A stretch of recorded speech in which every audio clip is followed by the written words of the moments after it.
Hello, I'm Scott, and our channel's Get It Sorted, and this is the second episode of stripping the Talbot Express engine.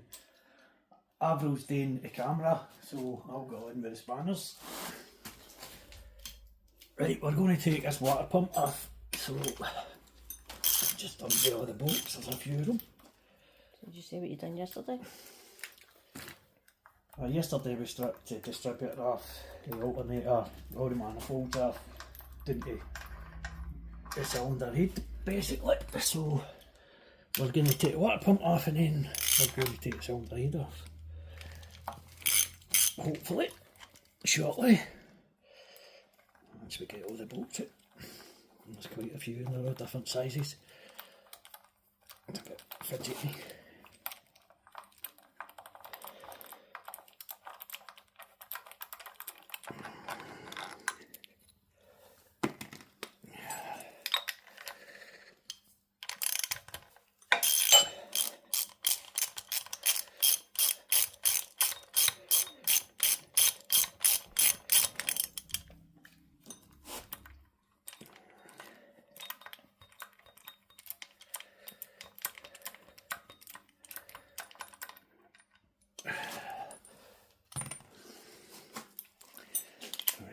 You go to his pants to get the other ones off because the other kind of hidden.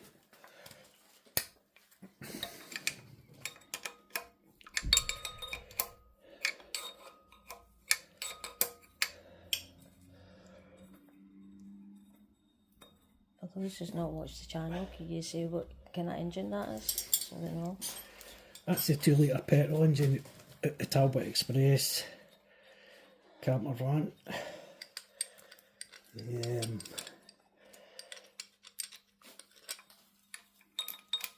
That's a 1988 model, but I think most of them are roughly the same. And this one's got dodgy cylinders. The cylinders were water damaged with rust, and the only way to sort it is really to replace them, which we've got a couple of replacements in now and we're waiting on a couple coming. So we'll get on with stripping it down and getting to the nitty gritty bits. And hopefully we'll get it re-sleeved and back together again. And I say hopefully because I've not done this before myself and never re-sleeved one of these engines, so it's a bit of a learning curve for me to eat.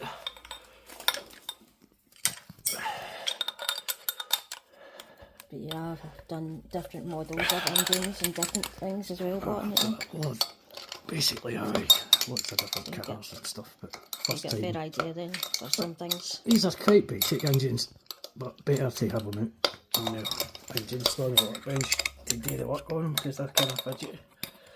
Bolts kind of hard to get into.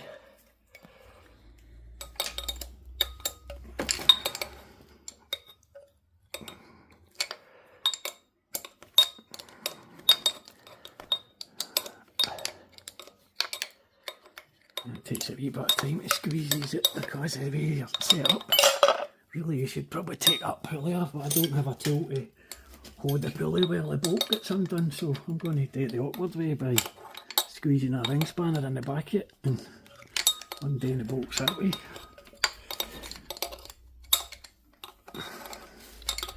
End of the day, it gets the same job done, just takes a bit longer.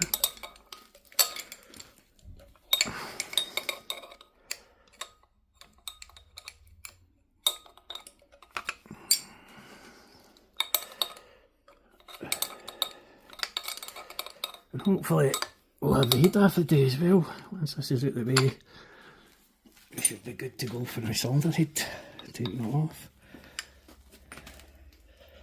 Just go and do another one.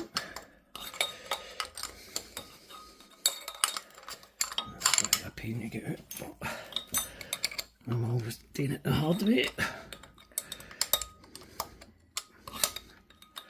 Just too lazy to make up a tool to hold that to take the pulley off and get into it easier.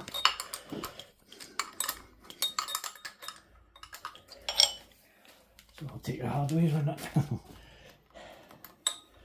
And you'll find that some of the studs want to come out with the bolts, which is a pain in the ass as well, because you'll only get them out so far, and then you need to try and get them all kind of coming off at the same time. Make space to pull it. And this one's already getting his chip. This one's stuck already. So I'll need to keep going.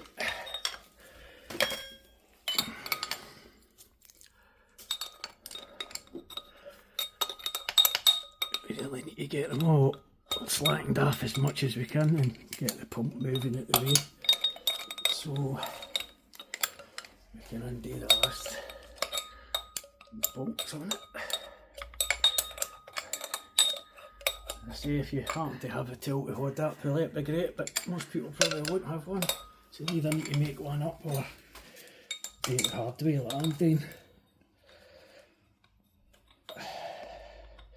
That pulley out the way, this would only take minutes to get off, but obviously I've picked the hard way to get it off, so I've got most of them out. Let's have a look and see. Maybe I'm holding them on. Can't really see anywhere, but it feels like something's still on. Another screw somewhere. No, that's what I'm looking for. What about that one?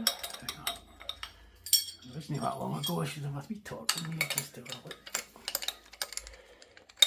There may be one I've not seen. I'll just undo them a bit more first. They're nearly hanging out. I'm just looking up here. Making sure there's none I've missed. I don't want to put any tension on it and break it. Basically it's just the way the bolts holding it in. So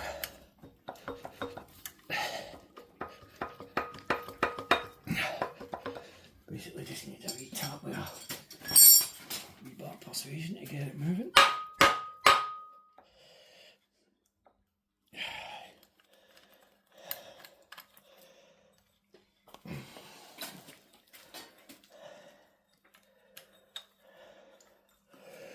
And this was actually off not that long ago, so shouldn't really be too much of a pain to get off. But it is. Let's get a wee tap for both sides. Try no damage in. Is it easy to break or something? No, it's only made alloy, so it's possible it could get damaged, but I'm trying to obviously avoid any damage to it because I don't want to be buying another one. So come in there. Yeah, I'll get this bolt out of the way.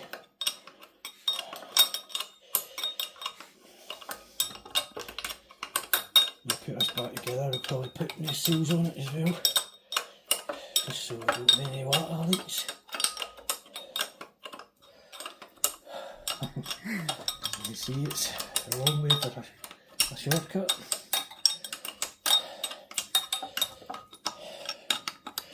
Ideally, you get that pulley out the way, it's easier, but see, I'm not set up to do it. I've not got a tool for it. They took the time to make one. I don't plan on doing it that many times. There we go. So that's the water pump off. Let's see it. This looks like a recently half decent one. Hopefully it will not be leaking. Alright condition. So far, aye. Yeah, it's hard to tell because I've not actually had the van up and running properly yet, so hopefully it will not leak. So we're down to the cylinder read now, so we'll get an 11 on that first. Intake. Use a ring spanner as well, we've got one here.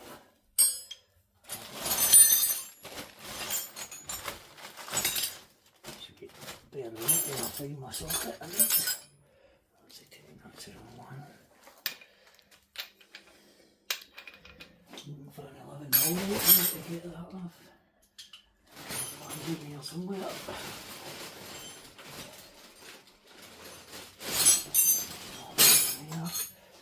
Yeah, it's there actually. What did I do? I left it on the flaming hanging wall. Old days just creeping up on you fast. A wee bit forgetful. So we'll take off all these 11 mils. There's 1, 2, 3, 4, 5 of them. And a wee washer holding this valve assembly on, as well as the main bolts that hold the cylinder head down. So how many main bolts is that? I'll put them over here in a minute. 5 knots. 5 knots and 5 knots, 5 washers, and we'll take 2, 4, 6, 8, 10 bolts. 10 main bolts that's securing the head to the block.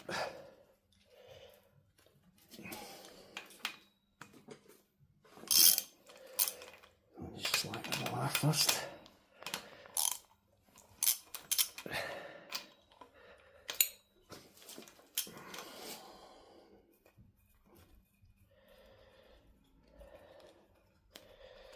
So we'll get these out of the way, undo the 10 bolts and the whole lot should come off. Just remember this piece of cardboard for the push rods. We've got the inlet ones and the exhaust ones, they'll be different sizes. And number bits older they're coming out of. Keep you right. Put them back in exactly where you took them out.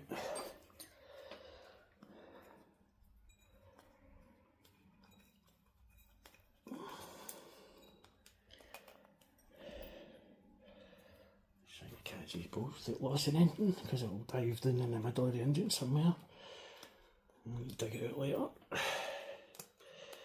And I don't really want to take the whole engine apart, we'll just get into it we need to do today. And we'll get all that stuff aside. Right, so that's them off. Now we're ready for taking the silver reader. We'll start with a breaker bar, and I'm going to start in the middle. There's all different ways people say that you should do these things.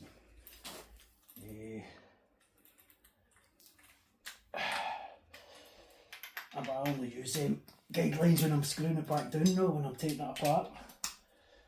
What's the There's a guidelines? scissor sequence when you're putting it back together, so all we're going to do is crack the bolt.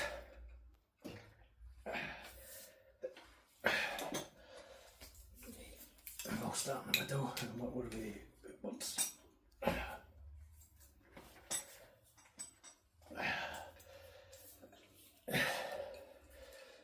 Right, and we'll go here. I used to use a breaker bar for this, or a big top wrench or something.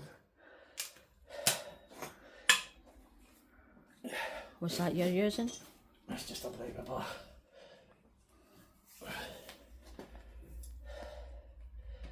Because they are quite tight.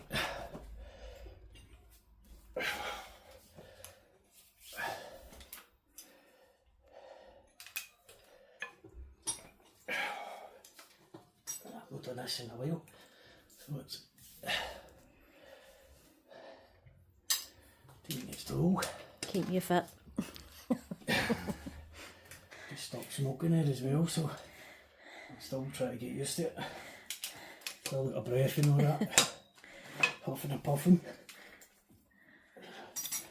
So bear with me if I sound like I'm about to collapse at any time.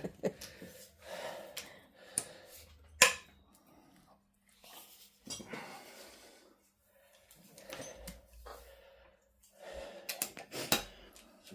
one more, I think, that's it.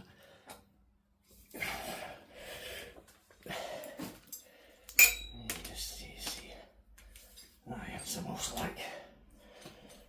So should have it on tight.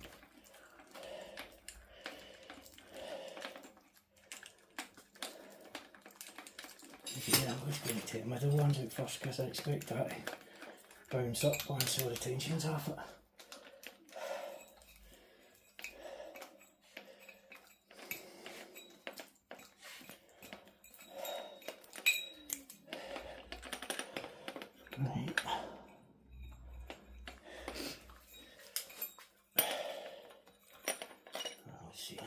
washers on these. So it's just bolts up and down here. I don't know if we'll be replacing the bolts or not. I know some of these engines today, but I'm not sure about the early ones, if you can use them again or not. Probably need to replace them, but we'll check the specs later in the manual. See what it suggests. It's really handy to download a manual off the internet or something for these, because there isn't a Haynes manual out there that covers them. And I downloaded one off the internet, off eBay, and it's got basically everything to do with all these camper vans, petrol and diesels. Does everything, and it's like old school, so it's easier to understand than the modern stuff. And that gives you all the specs you need for rebuilding engines and everything else to do with the camper van. Even the electrics inside, the fridge and all that. I mean, I've not really looked at all it yet, but I've went over the engine parts and it's quite a lot of information in there. Good information on these engines.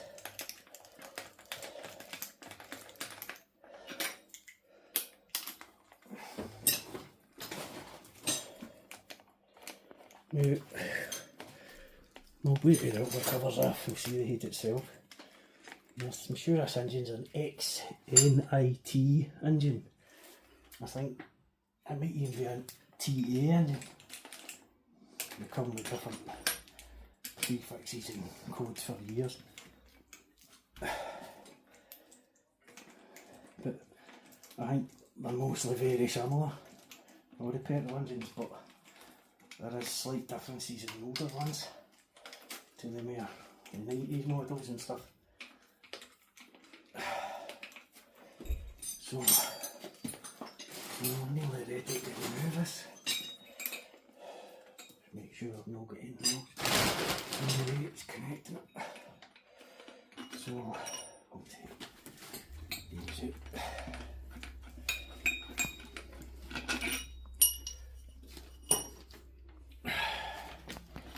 Quite a big job to do yourself, but if you're handy with the spanners, it'll save you a fortune in garage bills. You really wouldn't want to put a car in big long bolts, isn't it? in the garage, aye, to get this kind of work done. Unless you know the guy that's running it, he's your father or something, he's going to do it for next to nothing. As you said, it's better having the books and the manuals, and The manuals even are quite handy for these, because it does give you information you just don't, if you don't really know these that well. That's the rocker assembly off. It comes off in the one go, the whole lot. So we'll put that aside now, because that's trying to avoid putting it in any dirt or anything. So now we're down to the, that's the XNIT engine. X70 it says on the head, so that gives you like indication of the engine it's running if you're needing parts for it. So now we're going to start with the exhaust valves. No, the inlet push rods, and I've got them marked here. And I'm going to call that number 1 cylinder, because that's just the way I work. When actually that's number 1 cylinder according to the manual and the firing order. So this one, I really want to get out of here. It's stuck in there.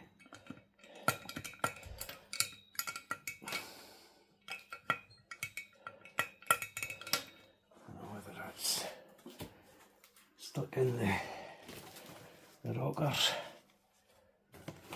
Let me see, I'll just need to check. Right, that's the exhaust. No, wait a minute. Put that back in here. We'll double check this.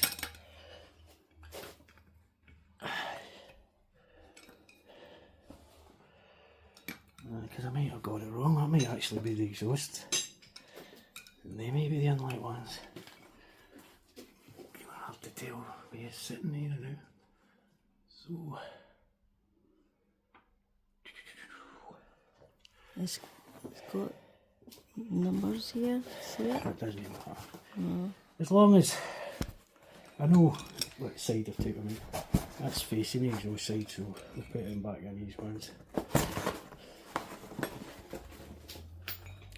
Sometimes you do things your own way and you used it, so that's what I'll do. I'll just do it my way. That's it. The way I know best. Aye, what's happened is these are still stuck on the followers that push them up and down. So I need to pull them out. And I need to just hold, put your hand on that cylinder. It obviously doesn't slide off because at this point it could very well slide right up. And we really want that. Basically there's no locate dowels or nothing on it. Can I see the back here? So Can you see? you'll notice this one's all nice and clean because What is it you've done to it? I've already had it off and cleaned it up before putting it back on, but I've decided to rip. I've cleaned the valves up, I've seated them all. Well, not reseated them, but I've lapped them in with hull grinding paste. I'm going to check them for leaks before I put it back on and do all that at one time because I don't want to be coming back down here after this is all done and put back together. So basically I've already had this engine apart and that's the second time it's coming apart, and I don't want any damage to it, the face where it meets the block. So I'm just going to set it there and out of the way. Now I'll lift the old new cylinder head gasket off, which was replaced, but probably need to replace it again because it hasn't been ran, and I've already squished it and I don't want to take a risk of putting it on and using it and then it leaks.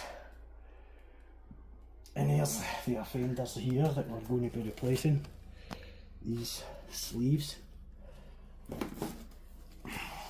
Okay. Because they're actually past it, they were all scored and they're just too far gone to save it. I mean, they want to run the engine too long like that, it'll run. Probably not run very well enough for long. So just now, that's just checking all the floors and they're still sitting in there okay. Helicopter outside.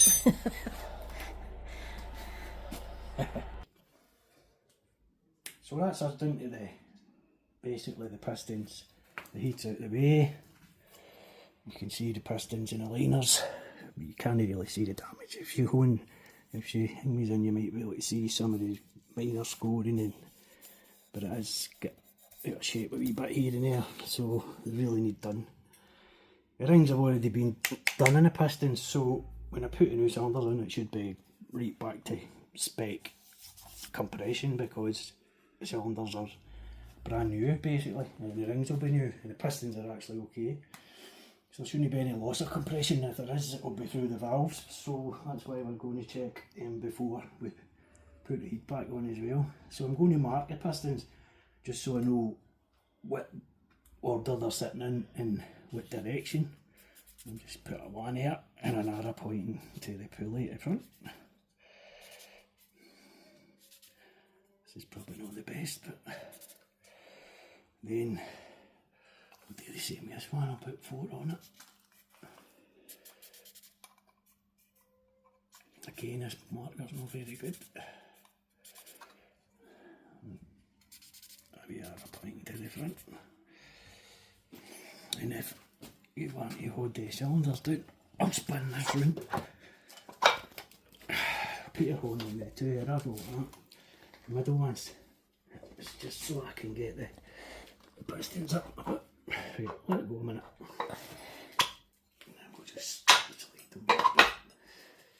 It's a good thing about they might be a good side of having movable liners, but it's kind of awkward to work with them when you're not used to them. So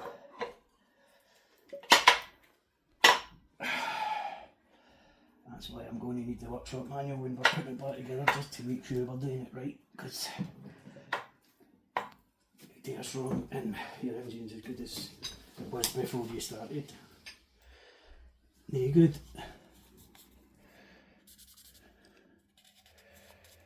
Just put the tool on it, I can see it in the shadow, but probably need to find a better marker for us. Because the next step we're going to have to, what I'm going to do is get rid of the excess oil in the sump, and this is going to have to be spun round 360 so we can undo the rod, take the sump off, undo the rod bolts for the big ends, take the rods and the pistons and cylinder out, and once we've got them, I'll probably just do them a couple at a time. Maybe no, maybe just take them all at one time. It really depends on how it goes. I'm not decided yet what way we're going to do that, but the next video will show you the upside down and the pistons out and the liners. I'll probably just keep attached to it the now until we get them out marked properly, so we know what piston goes where. And these are the new liners basically. I've only got two of the new, but you can buy them. And I bought these on eBay. They came for like God knows where, I think India or something. But they're cheap enough, and hopefully it'll be a cheap fix for this engine. And we'll fucking open it. I'd like to see what the new one looks like.